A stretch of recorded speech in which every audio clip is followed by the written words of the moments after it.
to my channel. My name is Blessing. In today's video, I'll be telling you about some pregnancy hacks every pregnant woman should know. So I'm currently 35 weeks pregnant, and these pregnancy hacks have helped me in my previous pregnancy and even in this current pregnancy. So these are hacks every pregnant woman should know. Let's dive in. So if you're like me and you do not have a very big bump and you want to keep wearing your old jeans without necessarily buying the maternity jeans, all you need to do is to get a rubber band and loop it into the hole of your jeans and then strap it to the button, and then voila, you can extend the width of your jeans and wear it over and over again without necessarily buying maternity jeans. Mind you, this can only work for jeans that has button or trousers that has button and buttonhole. Also, make sure you wear a long top so that you cover the whole situation, or a loose top that can cover the whole situation. Secondly, during pregnancy, you need to stay as active as possible so as to control weight gain. I'm currently 35 weeks and I've not put on a lot of weight because I'm very active. I drive every day and I take walks periodically. Even if you work a 9 to 5, you don't have to sit on your seat all day. Make sure you take breaks and take walks around the office intermittently. So just try to stay active. If you can exercise, try to exercise, but make sure you consult with your doctor before carrying out any exercise as a pregnant woman. But try to stay active. It helps you maintain your weight instead of just sitting down all day and doing nothing. So if you're like me and you're trying to hide your baby bump, especially during the first 2 trimesters, you can use ruffles or flays. I wear a lot of flay dresses and ruffles, and people did not even know I was pregnant until I wore a fitted dress once, and that was like towards the end of my 2nd trimester. So if you're trying to hide your baby bump, ruffles or flays will work really great. To prevent stretch mark, always use oils on your belly. So I apply oil, a generous amount of oil. I apply a generous amount of oil on my belly to reduce stretch mark. Also apply on your hips and wherever you know you can have stretch mark, because as the baby grows, the skin stretches and it leaves those marks. It's also important to note that stretch marks are hereditary. If your mom had it, you may also have it. It's nothing bad, but if you would like to prevent stretch mark, always apply a generous amount of oil on your skin. Dry brushing also prevents stretch mark. If you cannot use a brush, you can use the regular Nigerian sponge to brush your skin when it's dry. So dry brushing increases collagen and blood supply to the areas which are brushed, and it reduces elasticity, thereby reducing stretching. Another hack is to always support your belly. So something I do sometimes is to just raise my belly. Like I will just put my 2 hands underneath my belly and raise it to support it for a while, or I get my husband to do it, because it kind of relieves the stress, or it kind of relieves the burden of carrying the belly. It feels like somebody else is carrying the belly on your behalf. So try to always support your belly. It feels good, so try it. So the easiest way for a woman to get diastasis recti is by activating the abdominal muscles, and this occurs when you coil up from bed, or you stand up, you get up from bed anyhow. Instead of rolling to one side and using your forearm to support yourself and get up from the bed, it's better that way so that you don't activate the abdominal muscles. So always roll to one side, use your hand to support yourself when getting up, because if you get up, if you just coil up from bed or just sit up the normal way, you activate the abdominal muscles. It makes the muscles separate and even more difficult to come back together after childbirth. Another hack is to always stay hydrated. This is a no-brainer. It helps the baby overall well-being, and it also makes the skin more supple and less prone to stretching. The next thing is to prepare your mind for labor, prepare your mind for delivery, prepare your mind for the entire process so that it doesn't catch you unaware. Some people do not really know what to expect, so it's always good to watch videos, pray, read books, get information. Just prepare your mind that I can do it. Trust your body, trust God, and everything will work out. So if you're in your 2nd trimester between 13 to 28 weeks, muscle cramps are very common, or what we call muscle pull. They are very common, especially on the calves. Yes, One way to relieve it is by eating bananas. Bananas are rich in potassium and they help relieve muscle pulls or muscle cramp. It can be so bad to the point that nobody can actually help you at all. Nobody can help you. I have a very weird story of muscle cramp. I just laid down and I started crying because I was having serious muscle cramps. Nobody could help me. I just have to wait for it to relieve me. But one way to avoid it is by eating bananas. So I eat lots of bananas every single day to avoid muscle cramps. Bananas are important for the baby's brain and nerve development. It also aids in digestion. During pregnancy, another hack is bra extensions. During pregnancy, your boob tends to grow more and more, especially during the third trimester.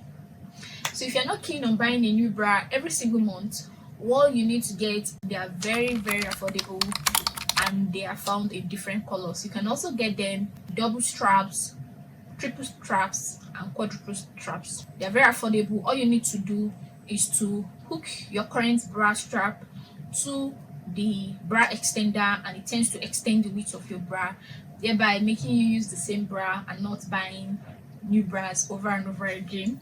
During pregnancy, especially during the third trimester, hunger can strike at any time. So one thing I like to do is to keep healthy snacks around, especially fruits and smoothies.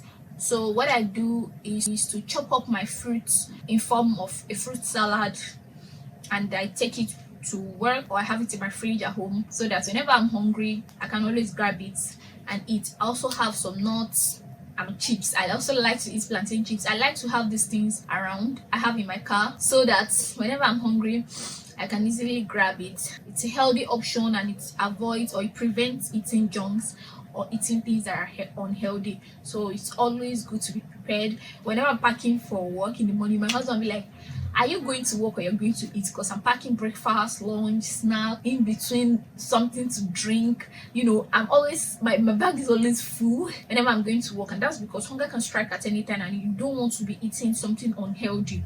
So you have to always be prepared. Bending down to put on your shoes, especially during the third trimester, is a whole lot of work. So slip-on shoes are your best friends. Slip-on loafers, slides, they are your best friend. Trying to put on shoes that have laces, it's an impossible situation. More like an impossible situation, but it's really, really difficult. So if I want to wear shoes that have lace, my husband will have to tie it for me, or I'd rather just wear slip-on shoes, either flats or loafers or slides or something. It has to be slip-on shoes because they are easy to slip in your feet, slip them out. Like I mentioned earlier, staying hydrated is very important during pregnancy, but the issue of running to the bathroom every second to pee something that is very, very little is so annoying. So the best thing to do is to consume fruits that are water dense, like cucumber, watermelon, because the water in these fruits, it takes a while before the water in this fruit reaches your bladder, thereby keeping you and your baby hydrated for longer. So during pregnancy, especially the third trimester, I'm focusing on third trimester because I'm currently in my third trimester. During the third trimester, swollen legs are bound to occur. So to prevent this, all you need to do is to make sure your legs are always elevated, your feet are always elevated. Swollen feet are caused by water retention or fluid retention on your legs. So when you keep your legs elevated, it drains the excess water